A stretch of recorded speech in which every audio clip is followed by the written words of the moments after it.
Hi, it's Maria from Steel Dreaming Homestead. Really happy to be back with you today. It's been quite a few days, and I'm going to tell you what happened. So I live way out in the country, and we do not have cell service here for my cell phone without I have Wi-Fi available, which is the internet. And my internet has been out. It's been out now for 6 days. So in order to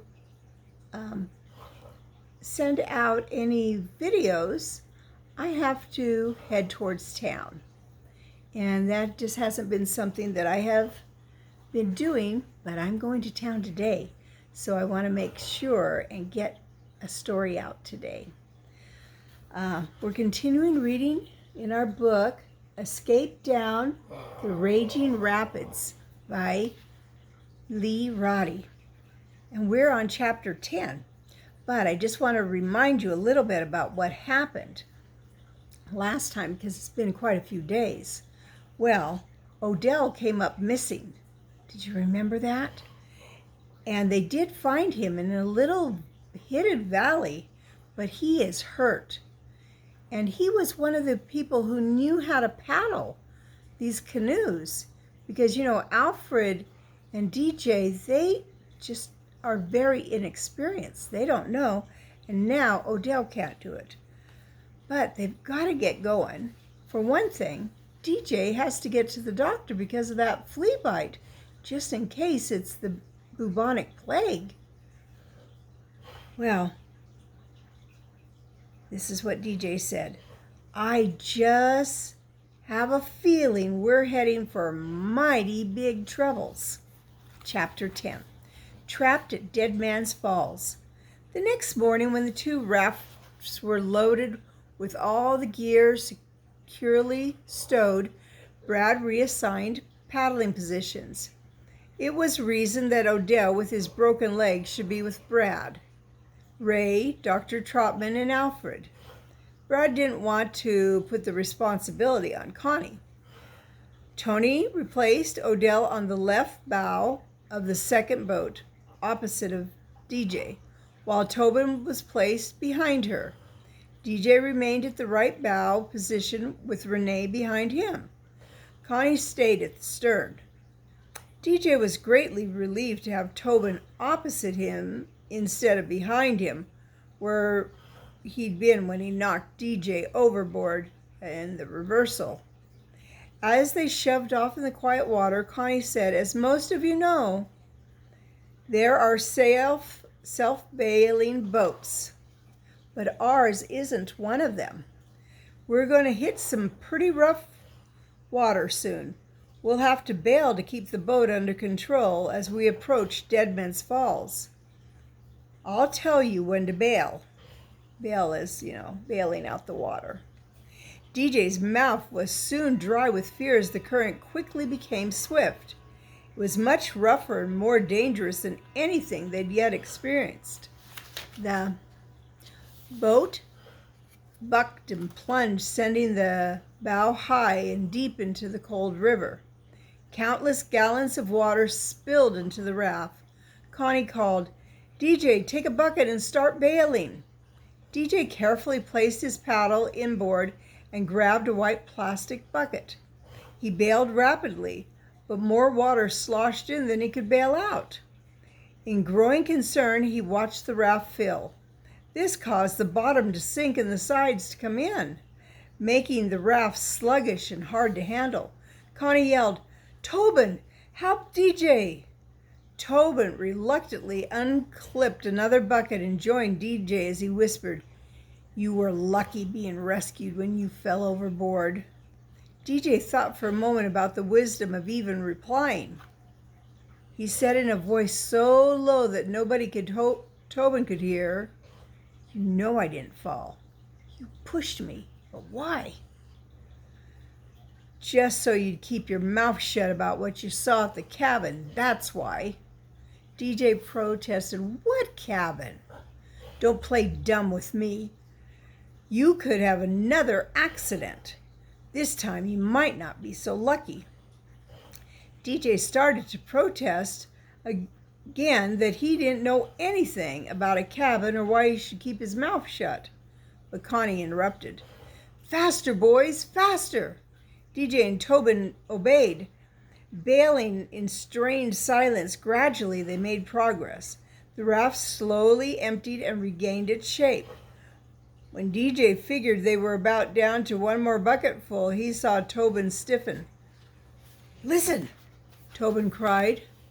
DJ paused, resting the last pail of water in the now normal bottom of the raft. "Sounds like thunder," he said, uncertainly glancing at the sky. "Waterfall! Must be Dead Man's Falls coming up," Tobin replied. He clipped the bucket securely in its place and picked up his paddle. "This is going to be fun." 14 feet straight down. DJ didn't think it was going to be fun at all, but he clipped the bucket so it wouldn't be washed overboard. He seized his paddle and settled carefully into the regular position. With his knees securely under the rope's thwarts, as he had been taught, he started paddling hard. He saw that the river was moving very rapidly towards the thundering falls. DJ's muscles ached from all the unaccustomed exercise, but he didn't care. The threat of going over a 14-foot waterfall was as much more concern to him. The river wound around a bend and into the fastest water DJ had seen so far. He saw Brad's boat about 100 yards ahead, rushing along at tremendous speed. The sweep raft was also caught up in the powerful current and rushed headlong towards the lip of the falls. DJ couldn't see anything beyond that.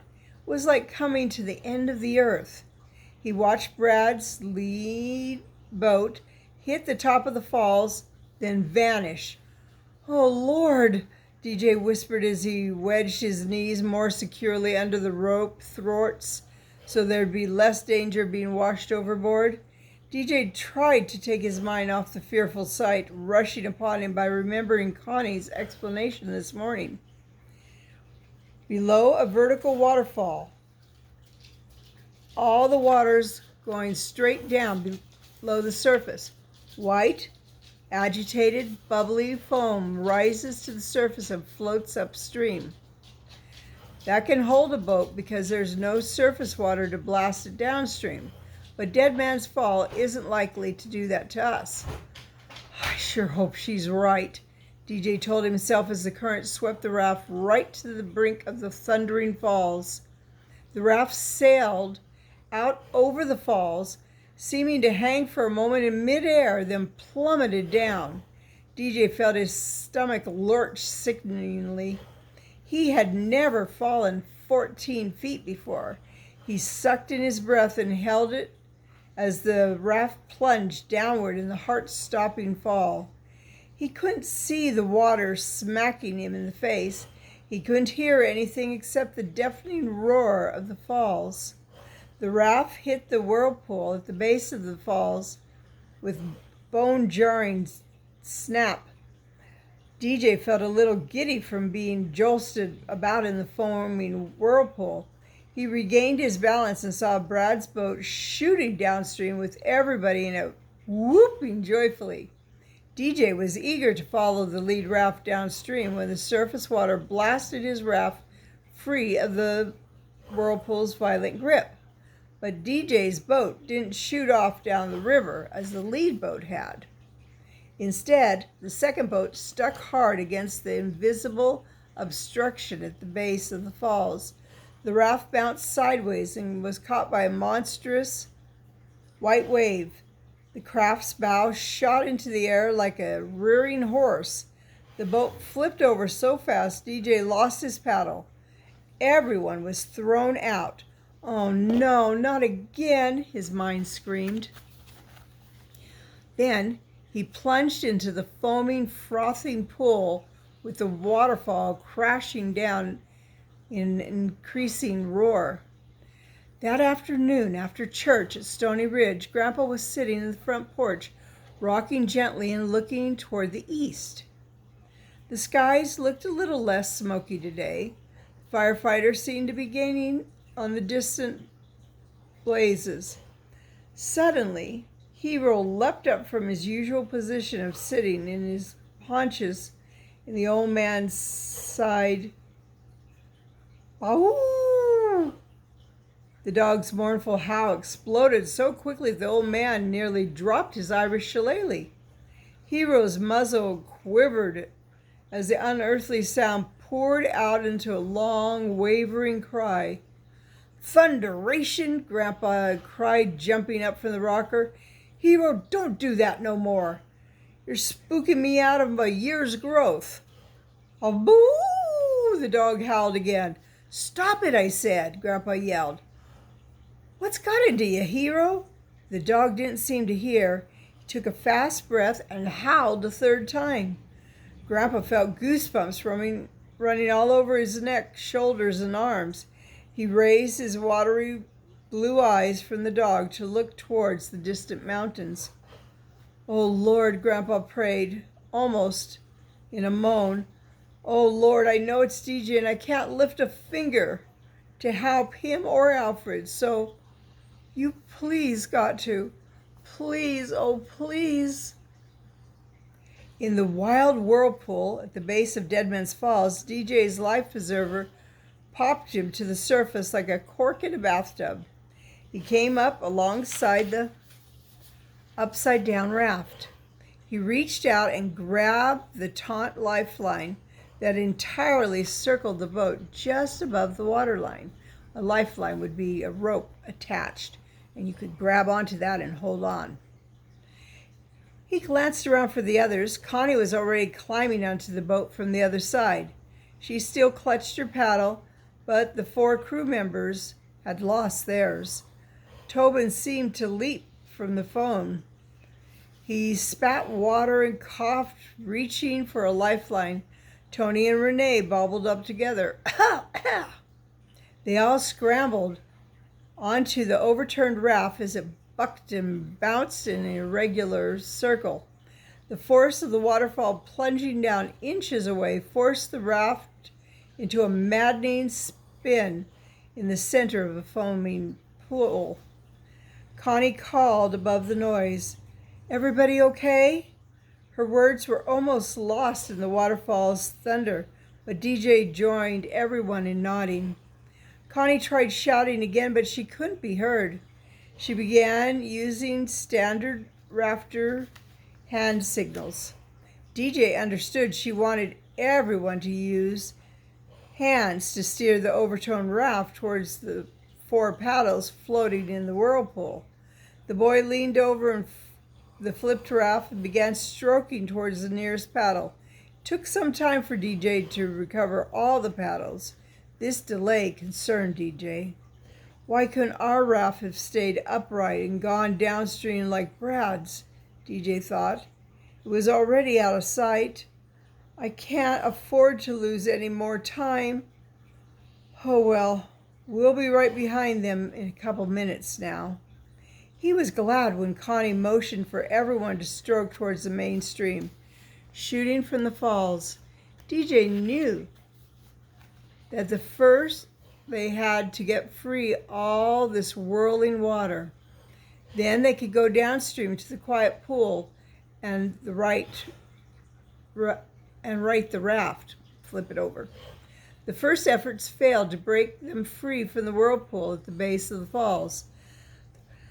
The raft spun in a circle, buckling like a wild horse trying to unseat its 5 passengers. The wall of water plunged over Deadman's Falls in an unceasing cascade. The power of the water should have shot the raft right down downstream, but the swirling back current prevented that. Connie's swift raft was trapped. DJ remembered what Brad had said earlier. A raft that is upside down at the base of a waterfall can be held there anywhere from an hour to a whole day. DJ thought, I can't afford to lose a whole day. I've got to get to the doctor. And Odell's got to have the doctor for his broken leg. Hour after hour, Connie tried every way to break the raft free of the whirlpool's grip. Nothing worked. DJ's mind wandered. Hope Alfred's okay. I'm glad his boat didn't get trapped here. They must be worried. Brad's probably having his boat wait downstream for us. Too bad they can't come back and help us, but we've got to solve this problem ourselves. DJ tried to take his mind off the frustrating situation. He thought about Kathy, Brother Paul's daughter. Wonder where she is and if she's thinking about us. At Stony Ridge, DJ's stepsister and Kathy were sitting at the lay preacher's living room watching the news on the television. Dad Dylan and two Mom, Alfred's parents, and his little brother were in the kitchen with Brother Paul and his wife. Kathy sat on the floor, leaning against a footstool in front of her father's big chair. Oh, excuse me. Nothing much on the news, she said with a sigh. Well, at least they're getting the fires under control, the 9-year-old visitor replied. Pretty soon they'll be able to use airplanes and helicopters to search for DJ and Alfred. Kathy's red golden hair cascaded both sides of her freckled face as she stood up to turn off the TV set. My dad says maybe he and some of the men from the church will go searching for the boys when the fires are out. Pris glanced up at Kathy when she turned around at the front of the television set. Tears glistened in the older girl's eyes. Pris asked, "You like DJ a lot, don't you?" Kathy twisted her head away and looked at the living room window. Sort of, she admitted. You used to say he's cute. I heard you say that one day, so I told DJ, and Kathy spun around, her mouth flying open with surprise and embarrassment. You told? Oh! She ran into the hallway towards her room. As Pris heard Kathy's door slam, Pris asked aloud, "What's got into her?" At the churning base of Deadman's Falls, another frustrating hour had passed with the flipped raft still unable to break free. DJ was concerned. I've got to get to a doctor. Time's running out for me. I don't want to die of the plague. He tried to comfort himself by remembering the biblical promise he'd heard in Brother Paul's sermons. God is with you when you're with him. Was the beginning, but he was beginning to doubt that. DJ's eye raised his eyes. The skies were clear above the canyon's mist. He realized the fires must either be far behind them or under control. Then DJ glanced down at the whirlpool that had held the raft prisoner for almost a day. He looked down at the big, exploding, chaotic waves. If I could just find where the current is that goes downstream, we could get out of this whirlpool. As he had for hours, DJ searched the hidden jet stream. Facing south, he saw a small log that had been tumbling around with the raft over for hours. The log suddenly turned and shot downstream to the west. DJ spun around to face Connie. He pointed at the log. Instantly, she understood what the boy meant. She gave the command, "Forward!" It was barely heard above the waterfall's roar, but the 5 paddles dipped hard into the foam. DJ held his breath as the raft bows touched the area of the water where the log had been seized by the jet stream. For a moment, the raft seemed to be spun back to the pool again. Suddenly, the boat shot forward so fast DJ fell backward. He had to grab onto the lifeline and the buoyancy tube to keep from being washed over shore. Someone whooped, "Whoopee, we're free!" They were free of one danger, but rushing headlong into a much worse one. A worse one than that? Well, I'm glad they got out of that one. And I'll be reading very soon. I'm not sure if it'll be able to be tomorrow or not. Chapter 11. Well, have any of you ever went whitewater rafting? Or even just rafting on in a little stream or on a lake? If you have, leave me a message about it. I have a couple times. Once in a raft and once in a small, I think, wooden boat. And it was pretty fun, but if I was going over a waterfall or something, it wouldn't be fun to me. Well, it's Maria from Still Dreaming Homestead. I love you, I really do. I want to pray blessings on you and yours, in your house and out of your house, in the day and in the night. Whatever you do, keep dreaming.